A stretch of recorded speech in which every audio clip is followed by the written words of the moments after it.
my parents always said, why don't you get a real job? Well, and I just never gave up, you know? And it turned out pretty well for me. Never thought I'd work with drivers like Kyle Larson. You know, just a couple years ago, I built every single one of Kyle Larson's dirt cars and won some races with him, so that was exciting.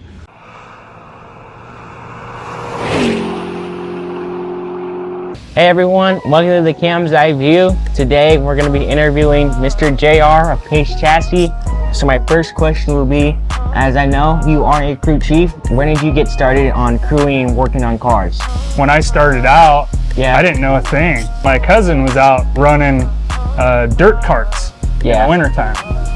And so he goes, hey man, go buy yourself a dirt cart and meet some people. So that's what I did. And so yeah, I ended up meeting some guys in sprint car world and started out just scraping clay and changing tires. And I was a tire guy for years and years. And then eventually got into the crew chief side just when my son Tristan got old enough. I just started concentrating on his racing, and we won a lot of championships together.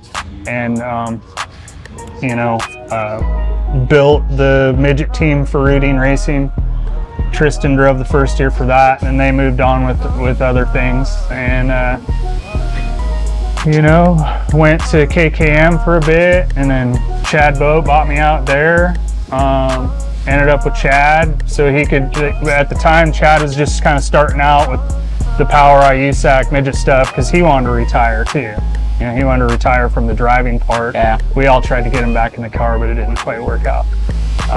But yeah, it was a good deal. Met a lot of great people. You know, we traveled 47 states a year, 80 to 100 venues. You know, you learn a lot. You never stop learning. And I'm on year 27 of racing. So last year I took a year off to visit my family. I was able to go back home and just relax. The road was burning me out, and my mom was kind of sick, and so it was a good deal. And I got to go back racing with Tristan, and we ended up with a new Pace chassis because he had wadded one up while I was gone. And yeah, I mean, that's kind of how I ended up here. Scott kind of talked me back into coming back to North Carolina, where I had already laid down some roots here. So this would be my 4th year here now. But I told him, hey, you know, it might be a good deal to get out the West Coast and come out here because there's no shops out here for micros. You know, and once people caught wind that we were here with parts where they don't have to order and wait a couple days or next day deliver it or next day air it, it's been good so far.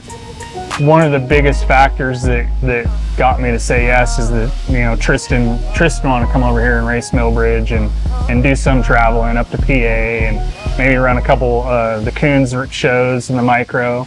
The biggest thing too is all the teams we're racing against. I mean, that's all they do. They are a race team specific. So they work on those cars 7 days a week. We're racing against NASCAR engineers and full-time race teams with the best of the best. Next question is, I know you said Kyle Larson was a person you worked with. Who are some of the other like big names that you've also worked for in the past or maybe even in the present? Ricky Stenhouse. I worked a little bit with Chris Bell. Chris Wyndham, he's coming up big time. I want to go to up and comers. I worked with a lot of kids up and coming like Ryan Timms and Brent Cruz, which I believe you're going to see them go a long ways. Yeah. So it's been a pleasure to watch them grow. That's what I enjoy now, going back and just kind of work with the younger generation, get them going and watch them grow. You can see it in them when you start out with them. Jade Avedizian, yeah, she's going to be a big one. I ran her very first midget. It wasn't all my doing. Like, I can't take all the credit for that. But I was turning all the wrenches on that car and setting it up. But when you were growing up, did you ever had a favorite race car driver that you liked to watch when you were growing up? Well, when I was a young kid, it was Davey Allison. And probably not a lot of people remember that car, but it was the Havoline 28. Yeah. And I was so excited. I got this remote control car, Davey Allison, and yeah, that was just my big dream. I wanted to run, stock cars and run the cup stuff. And dirt guys, Damian Gardner, I like him. One of my favorite drivers ever is Tim Kading. Tim Kading puts on a show. A heck of a show in a sprint car. All right, here is my last question for you. It's a long day at the racetrack. You're sitting in the hauler and there's snacks. What will be your go-to snack that you would want to have in the hauler that you just take out the basket and eat? Mine would be Doritos. I'm a big Dorito guy, so I would eat Blue Cool Ranch Doritos. What about you? Man, if we had a microwave, it'd be taquitos.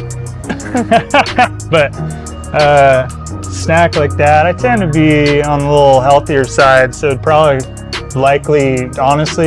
something like a Cliff Bar. But yeah, I'm more on the healthy side, so I'd say probably I got the cupboard stocked with Cliff Bars. That's kind of my go-to. This was the Cam's Eye View interview with JR at the Pace Chassis Shop in Mooresville, North Carolina. This is Cameron, signing out.